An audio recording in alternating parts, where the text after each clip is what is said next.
ជាប្រធេរៈមួយគួរពុទ្ធបរិស័ទព្រមទាំងព្រះសង្ឃធ្វើការគោរពកោតក្រែងក្រោមឱវាទរបស់ព្រះអង្គព្រោះហេតុដូច្នោះសាធុសពបរោះពុទ្ធបរិស័ទទាំងឡាយចូលរួមត្រេកអរអនុមោទនាចំពោះព្រះវត្តមានរបស់ព្រះថេរានុថេរៈគ្រប់ព្រះអង្គញោមញាតិជាពុទ្ធបរិស័ទទាំងឡាយតែនាំគ្នាអបអរសាទរនៅព្រះមហាថេរៈដោយសមានភាពទឹកចិត្តដល់ប្រសើរត្រេកអរក្រៃលែងពុទ្ធបរិស័ទសូមធ្វើសេចក្តីជ្រះថ្លាជាមួយនឹងព្រះសង្ឃនិងពុទ្ធបរិស័ទនៅ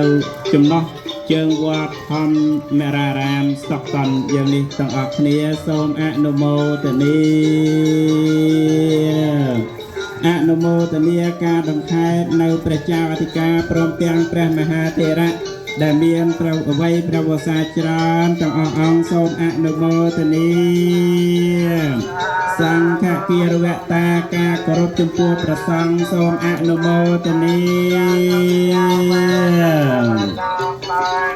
ពិធីស្រោចស្រពសុគន្ធវេរីប្រកេនព្រះមហាថេរៈព្រះផតបញ្ញាគង់ទឹកហើយជាប្រធាននិងព្រះចៅអធិការវត្តធម្មរារាម Stockton ពុទ្ធិកសមាគមខ្មែរក្នុងតំបន់កាលីហ្វ័រញ៉ាភាគខាងជើងនិងជាព្រះប្រធាននៃពុទ្ធិកសមាគមព្រះសង្ឃខ្មែរសហរដ្ឋអាមេរិកនៅសាខាតំបន់កាលីហ្វ័រញ៉ាភាគខាងត្បូងយើងនេះព្រះថេរានុថេរៈគ្រប់ព្រះអង្គសូមនិមន្តនៅចាំកន្លែងអាសនៈជាស្រេចហើយកណាគុណចាស់ញាតិញោមសូមនិមន្ត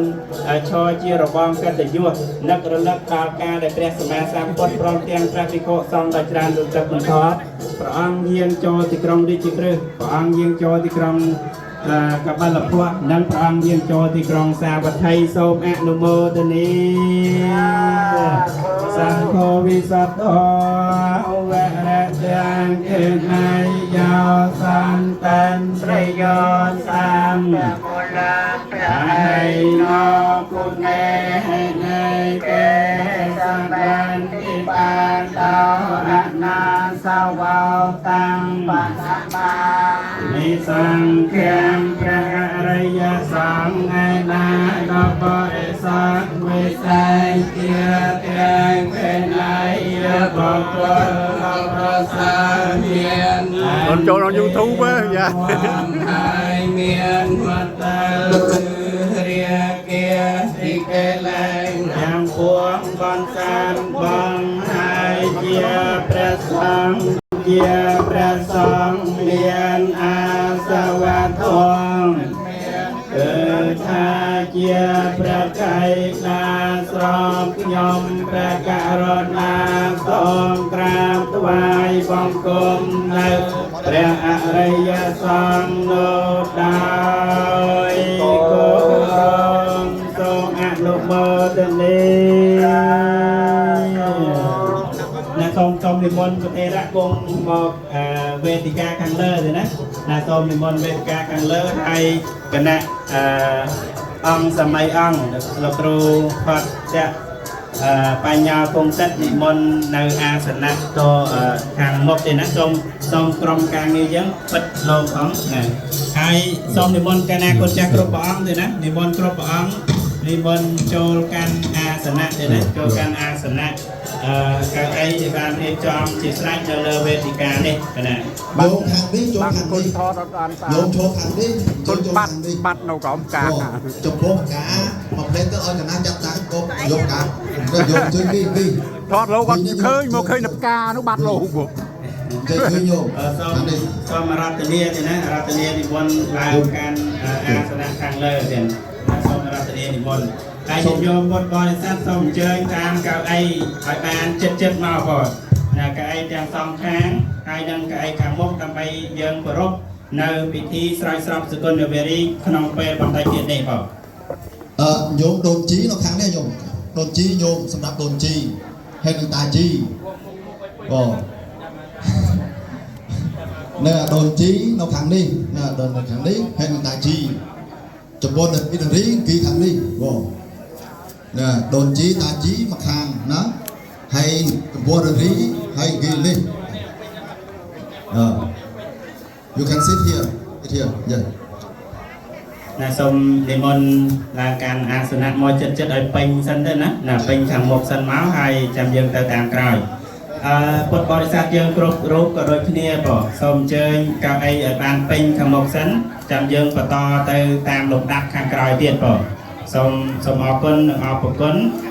ចំពោះការចូលរួមនៅក្នុងពិធីដ៏អឡារឹកក្នុងការធ្វើនៅការស្រោចស្រពសុគន្ធវេរីប្រគេនចំពោះព្រះចារិកានិងប្រធានថ្មីនៃវត្តពុទ្ធកសមាគមខ្មែរវត្តធម្មរារាមឬក៏យើងហៅថាវត្ត Stockton យើងនេះបង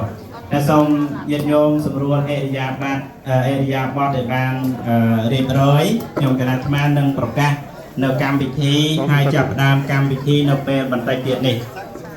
គណៈសូមនិមន្តពុទ្ធចាស់គ្រប់ព្រះអង្គលើអាសនៈឲ្យបានគ្រប់ព្រះអង្គទៅហើយយើងមានប្រសង់ដែលមានលោកអូនបិនឆាយាលោកអ្នកកាន់កាមេរ៉ាធ្វើកម្មវិធីគណៈថតនៅសកម្មភាពរាល់សកម្មភាពដែលយើងញ៉ាំងឲ្យប្រព្រឹត្តទៅនៅក្នុងកម្មវិធីបន់នេះគណៈហ្នឹងហើយញាតិញោមពុទ្ធបរិស័ទបានកន្លែងគ្រប់គ្នានៅបងបានគ្រប់គ្នានៅក៏សូមអនុមោទន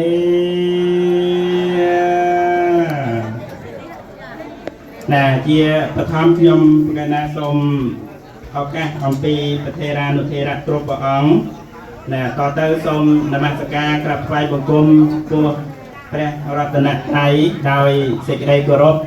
សូមក្រាបថ្វាយបង្គំចំពោះព្រះអធិមន្ត្រីព្រះប្រធាននៃពុទ្ធិកសមាគមព្រះសង្ឃខ្មែរនៅក្នុងសហរដ្ឋអាមេរិកដោយសេចក្តីគោរពថ្វាយបង្គំព្រះមហាថេរៈព្រះឯកបញ្ញោញាងឿងគណៈកម្មការនយោបាយនៃពុទ្ធិកសមាគមខ្មែរសហរដ្ឋអាមេរិកថ្វាយបង្គំព្រះមហាវិនយធិរោយិនឿនឧត្តមក្រុមប្រឹក្សានៃពុទ្ធិកសមាគមព្រះសង្ឃខ្មែរសហរដ្ឋអាមេរិកថ្វាយបង្គំព្រះវិរិយកថេរោអក្រនជាប្រធានសាខានៃពុទ្ធិកសមាគមព្រះសង្ឃខ្មែរថ្វាយបង្គំព្រះអនុប្រធានទី2នៃពុទ្ធិកសមាគមព្រះសង្ឃខ្មែរសហរដ្ឋអាមេរិកថ្វាយបង្គំចំពោះព្រះមហាថេរៈធម្មនិកេតោគុជពុំអតីតប្រជាធិការវត្ត Stockton និងថ្វាយបង្គំចំពោះព្រះផតបញ្ញោគង់ទិដ្ឋជាប្រជាធិការនិងជាព្រះប្រធាននៃពុទ្ធិកសមាគមព្រះសង្ឃខ្មែរប្រធានពុទ្ធិកសមាគមខ្មែរវត្តធម្មរារាមទីក្រុង Stockton នេះនិងជាប្រធានសាខានៃពុទ្ធិកសមាគមព្រះសង្ឃខ្មែរសហរដ្ឋអាមេរិកនៅក្នុងថ្ងៃនេះជាដើមតទៅហើយសូមក្រាបថ្វាយបង្គំចំពោះប្រធេរានុធេរៈគ្រប់ព្រះអង្គទាំងអស់ដែលមានប្រវត្តិមាននៅក្នុងមហារោងក្នុងពិធីបុណ្យស្រោចស្រពសុគន្ធវេរីប្រគេនព្រះមហាថេរៈផតបញ្ញោក្នុងថ្ងៃនេះចម្រើនពរញាតិញោមពុទ្ធបរិស័ទបងប្អូនកូនក្មួយប្រុសស្រីទាំងអស់នៅក្នុងថ្ងៃនេះយើងនឹងញ៉ាំកម្មវិធីការស្រោចស្រពសុគន្ធវេរីប្រគេនចំពោះព្រះផតបញ្ញោគង់ទិដ្ឋឲ្យឡើងជាប្រជាធិការនិងជាប្រធានពុទ្ធិកសមាគមខ្មែរវត្តធម្មរារាម Stockton នេះនិងជាព្រះប្រធានពុទ្ធិកសមាគមព្រះសង្ឃខ្មែរសហរដ្ឋអាមេរិកនៅកាលីហ្វ័រញ៉ាភាគខាងជើងនៅក្នុងពេលនេះតទៅខ្ញុំគណៈអាត្មាសង្ឃឹមថាញាតិញោមសុទ្ធតែជាខ្មែរស្ដាប់ភាសាខ្មែរទាំងអស់គ្នាតែមានតិចណាស់ដែលមិនស្ដាប់ភាសាខ្មែរមិនបានអញ្ចឹងខ្ញុំគណៈបន្តិចទៀតនឹងនិមន្តព្រះធម្មវរៈធម្មោបានសម័យបានសុផាន់ជួយខ្ញុំគណៈក្នុងការបកប្រែនៅជីវប្រវត្តិដែលនឹងថ្លែងដោយលោកអាចារ្យវ៉ាន់អ៊ុងជាប្រតិយានៅក្នុងវត្ត Stockton នេះគណៈសូមអរគុណដល់យើងញ៉ាំកម្មវិធីឲ្យអរគុណទៀត So good afternoon everyone. Today is very special occasion that we have gathered here in order to announce and appreciate, especially in our inauguration ceremony for the most venerable Kong Tet Patapanya, who are well educated in Buddhism, and he used to be among almost almost 38 years as a higher ordination. We don't count about novices. So today we come from every region of United States. We have the Cambodian Buddhist Monk Society in USA. There are 8 branches of our association and gather here. Especially here, we have our most president of CBMS, the Cambodian Buddhist Monk Society in USA, the most venerable Prayer Ativani Mangsang, and the Abbot of Wat Dhamararam in Minnesota. So we welcome every most venerable Mahasangha from Minnesota, Oregon, California, South and North, from Washington State, from Texas, South Carolina, Massachusetts, and Arizona. I don't forget myself. And from another regions of the United States, and including from Cambodia. Yeah, some venerable from Cambodia also. So, and our lay people around the United States gather here in order to support our most venerable Kong Tet Patapanya to be a president and abbot of Dhamararam Temple in Stockton, California. So thank you very much, and our agenda will resize and we will do it right now. គណៈសូមអរគុណនិងអរគុណព្រះថេរានុថេរៈគ្រប់ព្រះអង្គញោមញាតិពុទ្ធបរិស័ទទាំងឡាយក្នុងពេលឥឡូវនេះកម្មវិធីរបស់យើងនឹងចាប់ផ្ដើមរបៀបវារៈទី1គឺតម្រូវត្រូវដល់លោកប្រតិចារលោកអាចារ្យវ៉ាន់អ៊ុងនិងធ្វើថេរប្រវត្តិទាំងពីរព្រះអង្គចែកជូនពុទ្ធបរិស័ទគណៈគុណចាស់ជាសន្តាប់បន្ទាប់មកយើងនឹងប្រគល់នៅលិខិតតែងតាំងព្រះគូចារិកានិងប្រធានពុទ្ធកសមាគមខ្មែរវត្តធម្មវរារាម Stockton ហើយនឹងថេរដីការបស់ព្រះប្រធានពុទ្ធកសមាគមព្រះសង្ឃខ្មែរសហរដ្ឋអាមេរិកព្រះអធិមនីវង្សាងនិងលិខិតប្រកេនព្រះឧបជាជាឧត្តមប្រឹក្សាក្នុងសមាគមខ្មែរព្រះថេរធម្មលិខិតគុជពុំប្រកេនអនុប្រធាននិងលេខាធិការក្នុងតំបន់កាលីហ្វ័រញ៉ាភាគខាងជើងបន្ទាប់មកនឹងមានការចំណាក់នឹងមានសោមនស្សកថានិងកតញ្ញូតាធម៌អំពីសម័យខ្លួនព្រះមហាថេរគង់ទឹកផតបញ្ញោហើយយើងនឹងជាយន្តតោស្រោចទឹកក្នុងពេលខាងចុងនៃកម្មវិធីស្រោចស្រពសកលវិរិយនេះដូច្នេះតទៅខ្ញុំគណៈអាភិបសូមរតនាព្រះថេរានុថេរៈគ្រប់ព្រះអង្គញោមញាតិពុទ្ធបរិស័ទទាំងអស់នមស្ការដោយសង្ខេបមុននឹងចាប់ផ្ដើមកម្មវិធីទាំងអស់អង្គដោយគ្នាសូមអនុមោទនាសូមរតនាព្រះថេរានុថេរៈគ្រប់ព្រះអង្គជើញញាតិញោមពុទ្ធបរិស័ទទាំងអស់នមស្ការប្រតនត្រ័យដោយសង្ខេបដោយតទៅអមោតាសាភគវៈតោអរហតោសម្មាសម្ពុទ្ធស្សនមោតាសាភគវៈតោសម្មាសម្ពុទ្ធស្សនមោតាសាភគវៈតោអរហតោសម្ពុទ្ធស្សអិចេវមច្ឆន្តនមសណៃយ៉ាងសមានណរតនាតយ៉ាងយ៉ាងបញ្ញាពិសន្ទាំងវិពុទ្ធអលថានតសានុព្រាវេនហតន្តរយោខ្ញុំសូមនមស្ការលើកហដ្ឋាអនសេរស័យបងគុំគុណទាំងបីត្រៃលោកកាសូមបុណ្យកងកុសលឲ្យបានដល់យើងខ្ញុំណាពេញពោស្មាធារាដោយចលសាទុំទូលាយសូមឲ្យកំចាន់បងអបមង្គលទាំងឡាយឲ្យជាចេញចាឆ្ងាយ ដីអន្តរាយកំបីមានដោយកំឡាំងអនុព្រាមបញ្ញាលៀមជាប្រធានកងបញ្ញរិស័យមានសម្បានសានក៏មានមួដោយគុណមាសកាត្រៃរតនៈប្រសើរខ្ពស់សូមអានិសង្ឃនោះដាក់ដល់ឋានលើកពីណង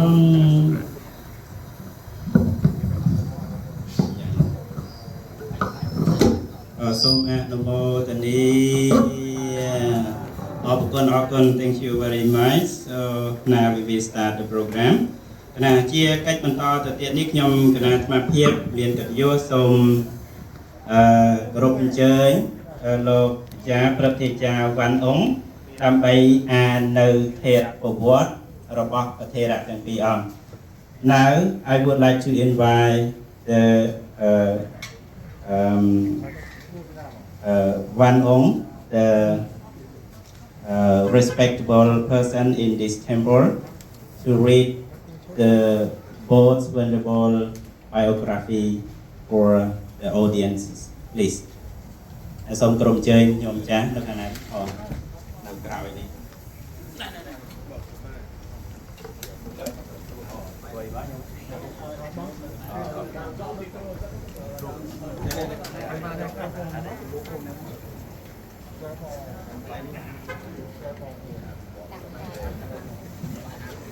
សូមគ្រប់អញ្ជើញបងប្អូនទាំងអស់ទេណា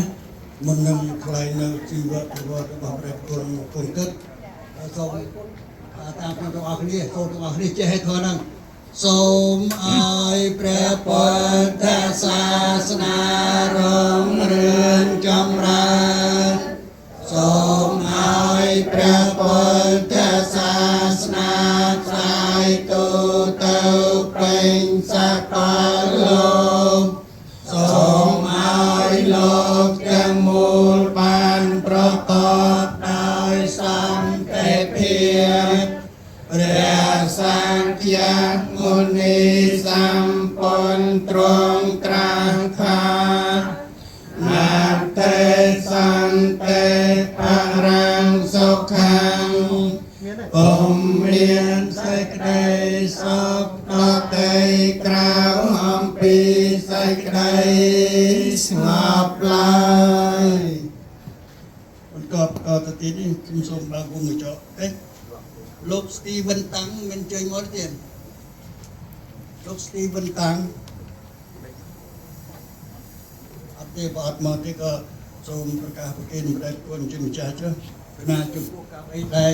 ចំនួន48ហ្នឹងគឺបងអូនមានសទ្ធាទាំងពេទ្យទីទាំងក្រុមគាត់ហ្នឹងសូមបវារណាប្រគេនព្រះអង្គសម្រាប់វត្តហើយ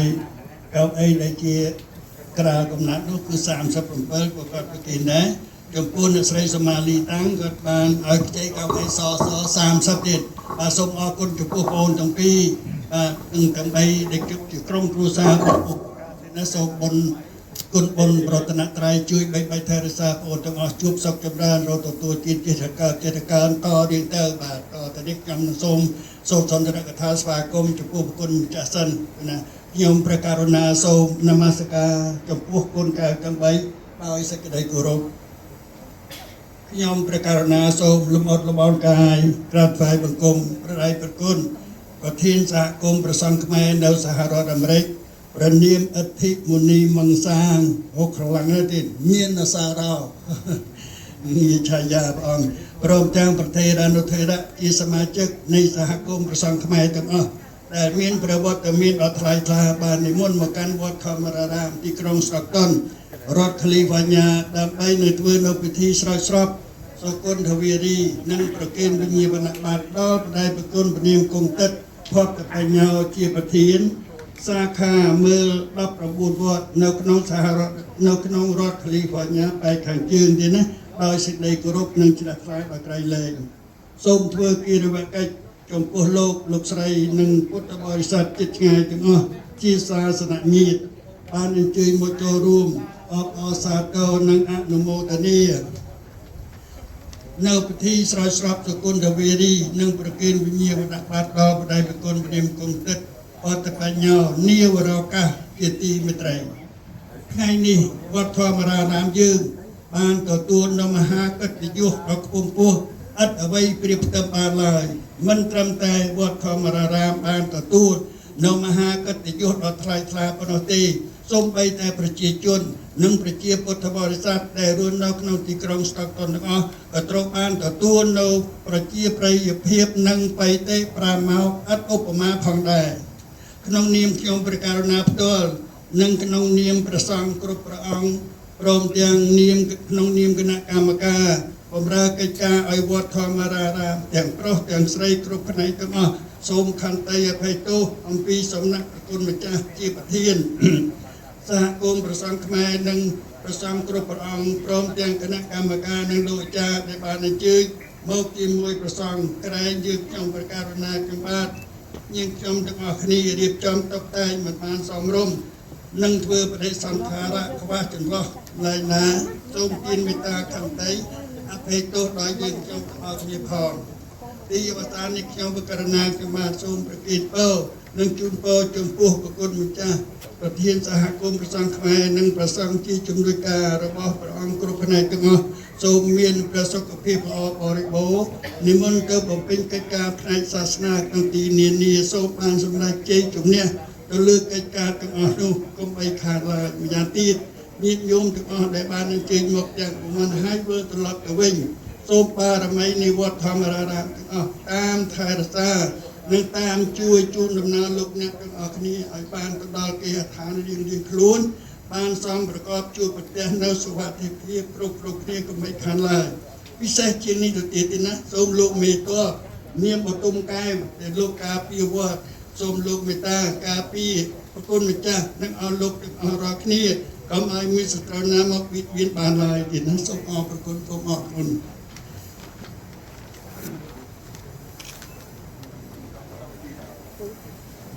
តើនេះខ្ញុំព្រះករុណាខ្ញុំបាទនឹងសូមសូត្រនៅជីវប្រវត្តិសង្ខេបរបស់ដែលព្រះគុណជាម្ចាស់គឺព្រះអង្គគង់ទឹកណាព្រះគុណគង់ទឹកកើតនៅថ្ងៃទី1ខែកក្កដាគ្រិស្តសករាជ1964នៅភូមិស្វាយយាឃុំស្វាយយាស្រុកស្វាយជ្រុំខេត្តស្វាយរៀងបាទរសិតតែស្វាយទាំងអស់ឪពុកឈ្មោះគុំខែមម្ដាយឈ្មោះសោមយ៉នពិខុគុំទឹកមានបងប្អូនរួមផ្ទៃម្ដាយជាមួយគ្នាចំនួន5នាក់គឺប្រុសម្នាក់ស្រី4នាក់ហើយប្រគុណគុំទឹកជាកូនច្បងគេការសិក្សាកាលពីកុមារភាពម្ដាយឪពុកបានបញ្ជូនឲ្យទៅសិក្សានៅសាលានៅភូមិកំណើតសិក្សាដល់ថ្នាក់ទី4ក៏សូមលីឪពុកម្ដាយសូមភ្នោះជាសាមណេរក្នុងអាយុ18ឆ្នាំគឺបានសាងភ្នោះជាសាមណេរនៅថ្ងៃពេញបូរមីខែវិសាខគ្រិស្តសករាជ1981បួសហើយក៏បានយកផ្កាឈូកនិងធូប3សរសៃទៅបូជាព្រះរួចបានបញ្ញាថាខ្ញុំព្រះអង្គនឹងមិនវិលត្រឡប់ទៅជាក្រហមវិញទេណោះណាទៀតលោកសាងភ្នោះជាសាមណេរបាន4ឆ្នាំក៏សូមបំពេញជាឧបសម្បទាជាភិក្ខុក្នុងជន្មាយុ21ឆ្នាំព្រះឧបជានាមចេតិនបួសជាភិក្ខុនៅថ្ងៃសុក្រ15កើតខែវិសាខឆ្នាំ1984នៅវត្តលងឿនឃុំដូនសស្រុកស្វាយជ្រុំខេត្តស្វាយរៀងព្រះឧបជាបានឲ្យនាមឆាយាថាផតតបញ្ញោនៅគ្រិស្តសករាជ1990ក៏បានសូមលាលោកគ្រូទៅស្នាក់នៅវត្តឧត្តរាវតីខណ្ឌរិស័យកែវក្រុងភ្នំពេញដើម្បីសិក្សានៅព្រះបរិយត្តិធម៌ហើយព្រះអង្គបានប្រឡងជាប់សញ្ញាបត្រពុទ្ធិកាបឋមសិក្សាគឺមន្ទីរប្រឡងនៅវត្តមហាមន្ត្រីក្រុងភ្នំពេញកន្លះខែក្រោយមកនៅគ្រិស្តសករាជ1992ដល់ដែលប្រឡងជាប់ធម្មវិន័យថ្នាក់ត្រី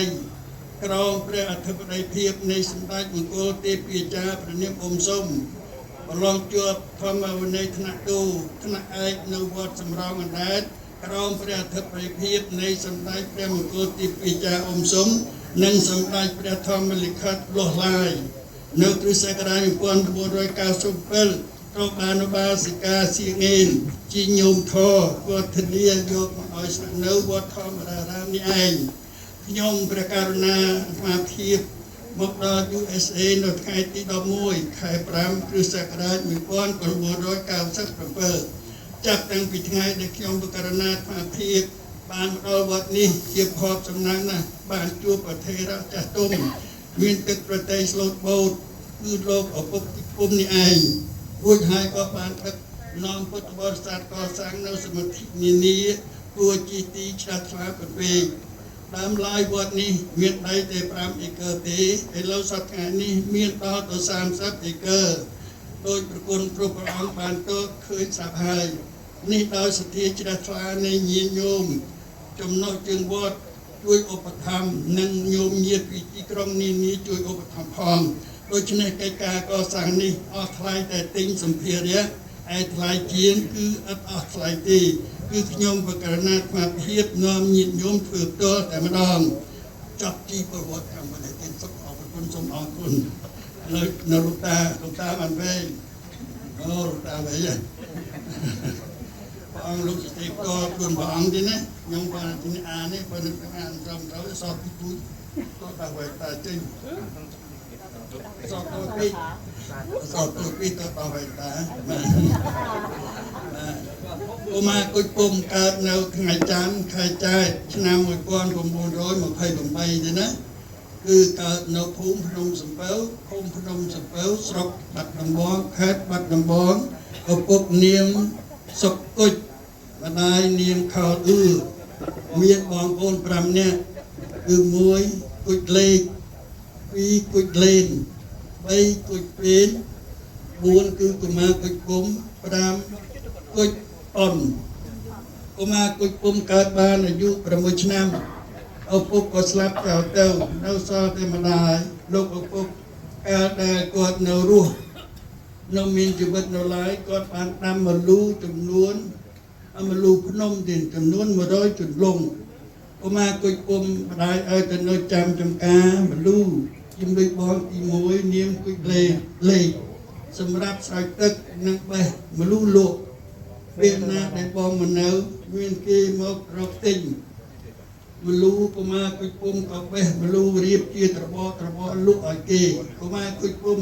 មានប្រាក់ខ្លះចាយតាំងតែពីតូច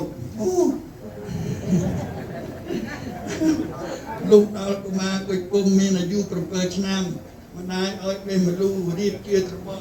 ដាក់អញ្ជើញយកទៅលក់ឯផ្សារកុមារគុជពុំពេលណាទៅលក់មលូឯផ្សារយកអញ្ជើញមលូទៅដាក់ក្បែរអ្នកជៀនចេកជៀនលក់ហើយអង្គុយបកចេកឲ្យគេ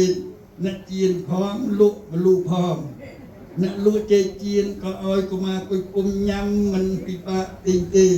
លក់មលូផងបកចេកផងឆ្លាតទៅគឺឆ្លាតតាំងពីតូចមកមិនឆ្លាតទៅមកណាបានញ៉ាំផងតែរៀងរាល់ព្រឹកមកពីលក់វិញពេលថ្ងៃម្ដាយឲ្យយកដុំអាកោថ្នោតទៅលក់ឯវាស្រែយោកន្លែងដែលគេស្ទូងស្រូវគេលើកដៃគ្នាស្ទូង30ទៅ40នាក់ក្នុងមួយថ្ងៃលក់ឆាប់ដាច់អស់ណាស់ពេលគេឈប់សម្រាប់គេទិញគ្រប់គ្នាខែណាដែលគ្មានមកលក់ម៉ែគាត់ធ្វើនំអាកោឲ្យយកទៅលក់ឯផ្សារលក់រាល់ព្រឹកយាយគាត់ដែលនៅគៀនរបងភ្នំសំពៅគាត់ឃើញខ្ញុំទូនំទៅលក់យាយគាត់ហៅថាណែចៅសតកេយកនំមកលក់ឲ្យយាយទិញហើយក៏យកទៅលក់ឯផ្សារជារៀងរាល់ព្រឹកពេលដែលមកពីលក់វិញពេលល្ងាចយកម៉ែឲ្យទៅច្របាច់ពួកដៃជើងឲ្យយាយគាត់ក៏ចាស់ណាស់ហើយអាយុគាត់92ឆ្នាំពេលព្រឹកម៉ែចាស់ម៉ែដាស់ពីព្រលឹមឲ្យក្រោកនឹងទៅថាយកកថោយកអីទៀតណាបាទយកទៅចាក់ចោលហើយរួចទៅក៏យកមកដាក់ត្រង់នៅពីក្រោមគ្រែកន្លែងដែលគាត់សម្រាកវិញ ជួនកាលនិយាយគាត់ប្រើឲ្យស្លោសំឡងមកជូរត្រកួនឲ្យគាត់ពិសានិយាយចេះចង់ទៅទៀត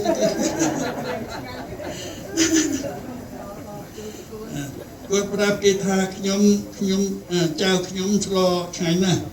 ជួនកាលពេលព្រឹកម៉ែប្រើឲ្យដាំបាយដាក់បាតលោកអូនបើគេនៅតូចបង3នាក់គេជាអ្នកធ្វើស្រែចម្ការលោកដល់លោកយាយគាត់អាយុ95ឆ្នាំគាត់ក៏អនិច្ចកម្មទៅនៅសល់តែម្ដាយពុំមកគួយពុំនៅបំរើម្ដាយខ្ញុំគាត់ពិការខ្នងគឺខ្នងកោងទេណាធ្វើការបានតែកិច្ចការក្នុងផ្ទះលុះដល់ឆ្នាំ1939សៀមចូលមកដូចថាគ្រប់គ្រងនៅស្រុករបស់ព្រះយើងម៉ែឲ្យទៅរៀនអក្សរសៀមឆ្លៀតពេលរៀនអក្សរខ្មែរជាមួយនឹងព្រះសង្ឃក្នុងវត្តដល់ឆ្នាំ1946សៀមក៏គេចេញទៅស្រុកគេវិញពុំមកគុជពុំបដាយក៏ឲ្យរៀនខបួសជាសាមណេរបាន2ឆ្នាំក៏ឲ្យឧបសម្បទាជាភិក្ខុរៀនធម្មវិន័យបាន2ឆ្នាំក៏លាចាកសិក្ខាបទមកវិញមកនៅបម្រើម្ដាយមិនបានយូរប៉ុន្មានម្ដាយក៏គាត់រៀបចំគ្រួសារឲ្យអូនបើគេធំហើយគេនៅបម្រើម្ដាយដូចពុទ្ធពុំមានគ្រួសារហើយខំធ្វើការរកចិញ្ចឹមជីវិតនៅឯចំការមលូធ្វើស្រែចម្ការផងឆ្លៀតមកជួយបម្រើម្ដាយផងដល់ពេលម្ដាយគាត់មានជំងឺក៏មកដេកនៅបម្រើម្ដាយច្រើនដងច្រើនថ្ងៃពេកគ្រួសារក៏គេចេញចោលទៅអូបងប្អូនស្ដាប់បានទេណាចឹងចោលគេថាគេចឹងឡើយគេមិនអញនៅ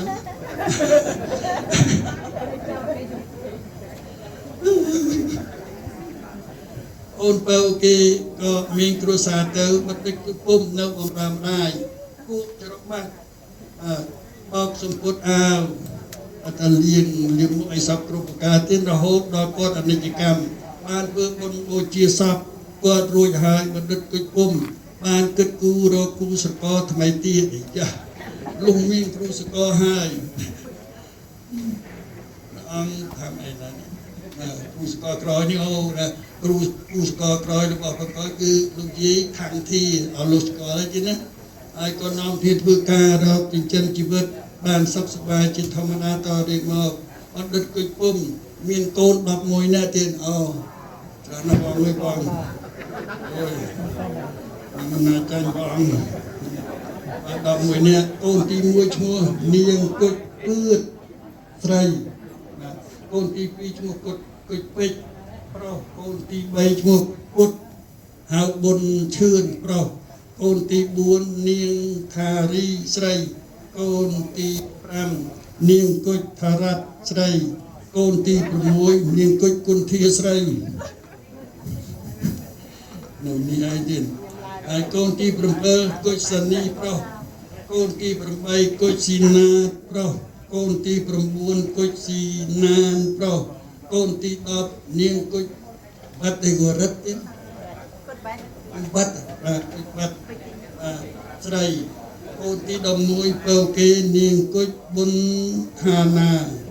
ស្រីមកដែរកូនពៅនោះបណ្ឌិតគុជពុំរស់នៅបានសិក្សារហូតដល់ឆ្នាំ1975សម័យមហាលោតផ្លោះមហាអស្ចារ្យពិបាកវេទនាបរិភោគមិនគ្រប់គ្រាន់គេប្រាំឲ្យធ្វើការដោយបង្ខំស្លាប់អស់កូនមួយទៀតថ្ងៃនៅសល់តែ10ទេលុះដល់1979បណ្ឌិតគុជពុំក៏នាំប្រពន្ធកូនភៀសខ្លួនចេញទៅនៅជំរំខាវេដានឆ្នាំ1980អត់ទៅនៅជំរំម៉ៃរ៉ុតដល់ឆ្នាំ1981ទៅនៅជំរំហ្វីលីពីនដល់ឆ្នាំ1982មានឈ្មោះចេញមកសហរដ្ឋអាមេរិកបានសេចក្តីសុខរហូតមកដល់យើងសុខថ្ងៃ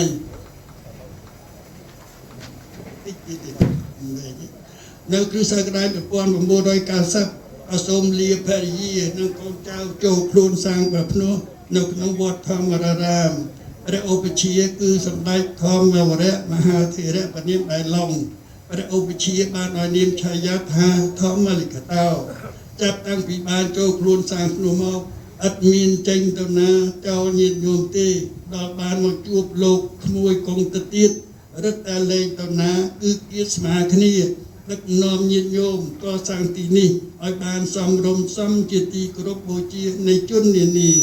ជីវប្រវត្តិខ្ញុំករណាមកភាពចាប់តែប៉ុណ្ណេះសូមអរគុណសូមអរគុណ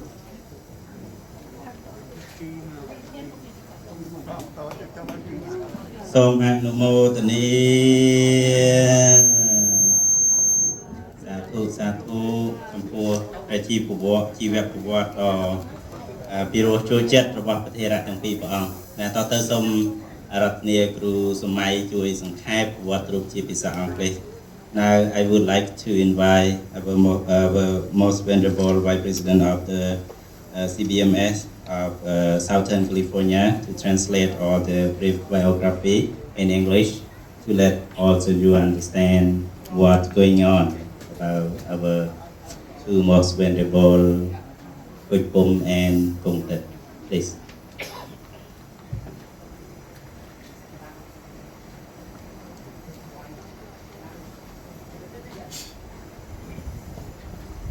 Yeah, the biography will not go in detail, just only brief. So now almost 4 o'clock, and we will start another session. Yeah.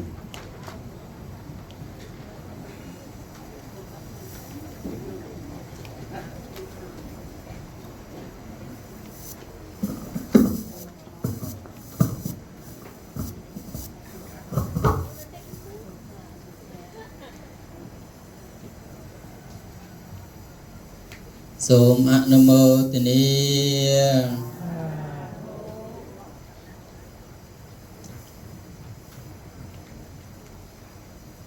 Good morning, good afternoon, everyone. First of all, I'd like to pay respect to the Triple Gem, the Buddha, the Dhamma, and the Sangha. I would like to pay respect to our Sangha, the members of monastic community,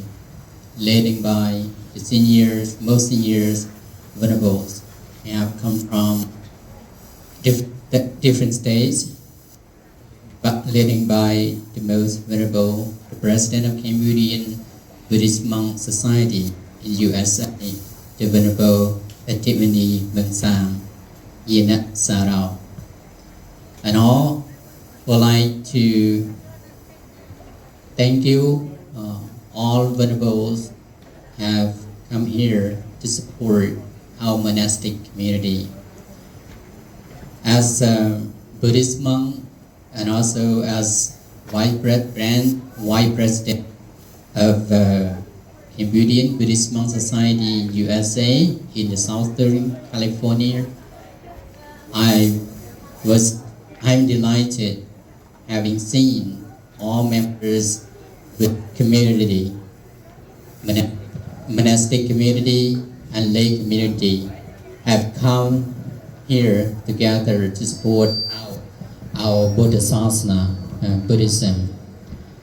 Because the most important of our Buddhist community, the unity is the key to strengthen our Bodhisasana. That's why the Buddha message, happiness is the unity of community, that we are here to support our community. Venerable monks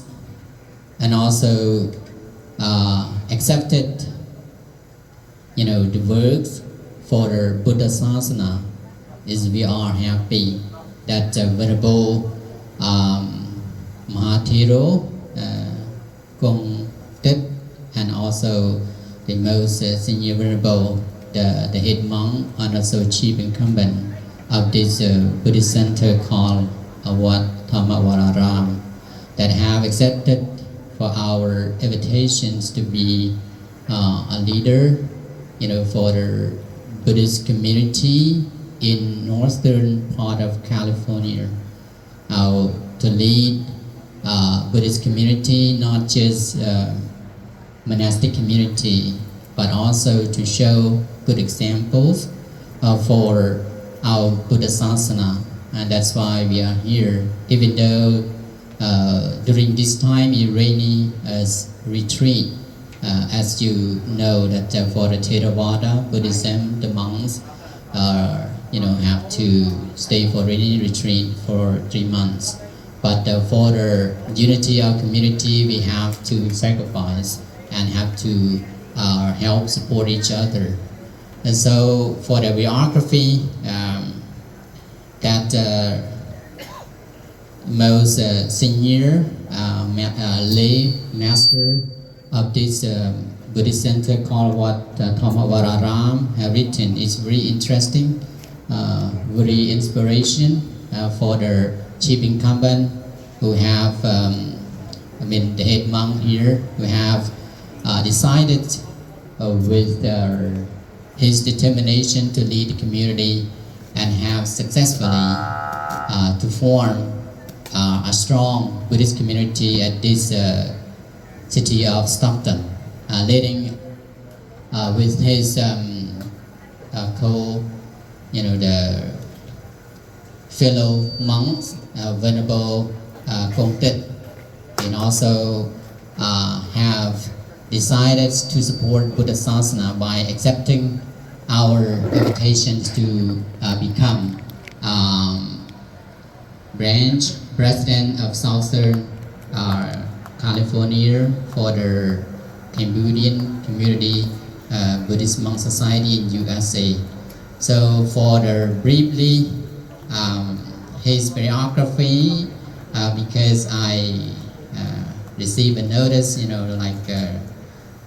just this afternoon after having lunch. So I would like to do briefly, and also we do not have enough times to describe or explain or translate sentence by sentence or paragraphs by paragraph. So I would like to briefly tell you as about his biography for Venerable, first for Venerable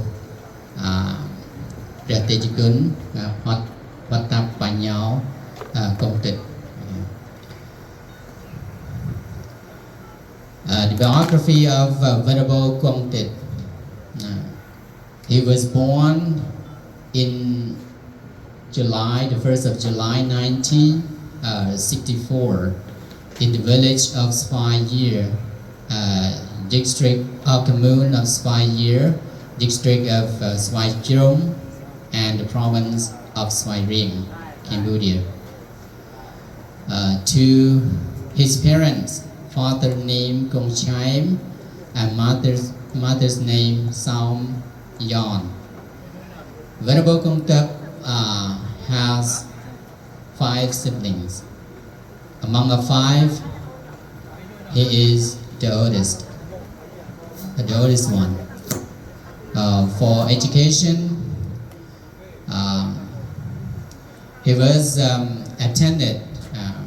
state school, junior high school. Before he entered the monkhood during his 18 years old, by advice from his parents, by encouragement and advice his parents, and also the local monk at his hometown monastery. So after he decided to become a young monk called Samanera.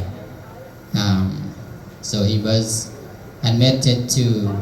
monkhood on the full moon of Visak in the year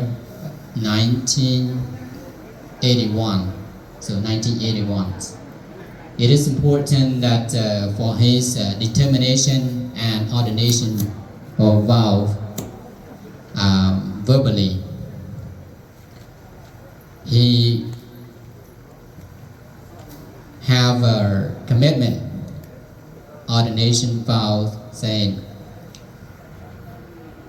I shall not return as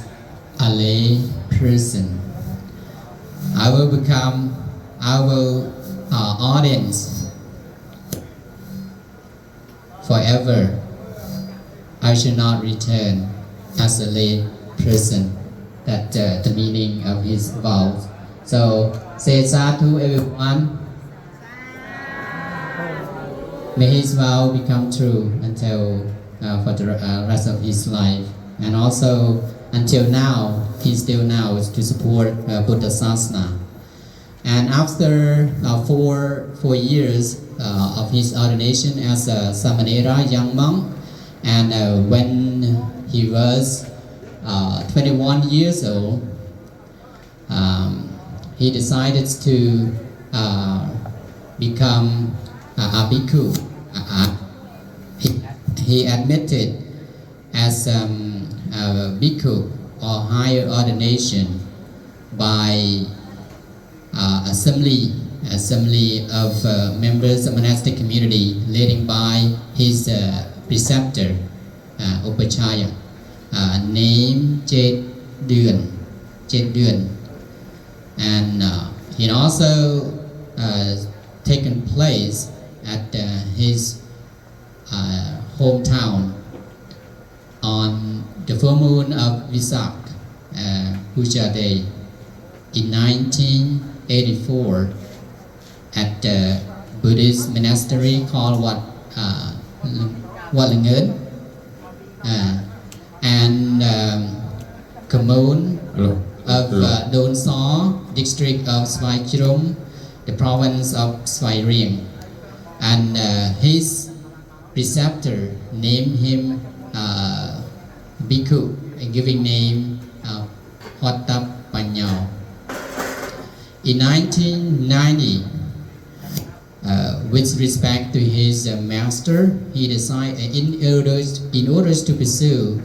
higher education, he decided to give an opportunity to himself. He decided to leave his master from hometown and decided to stay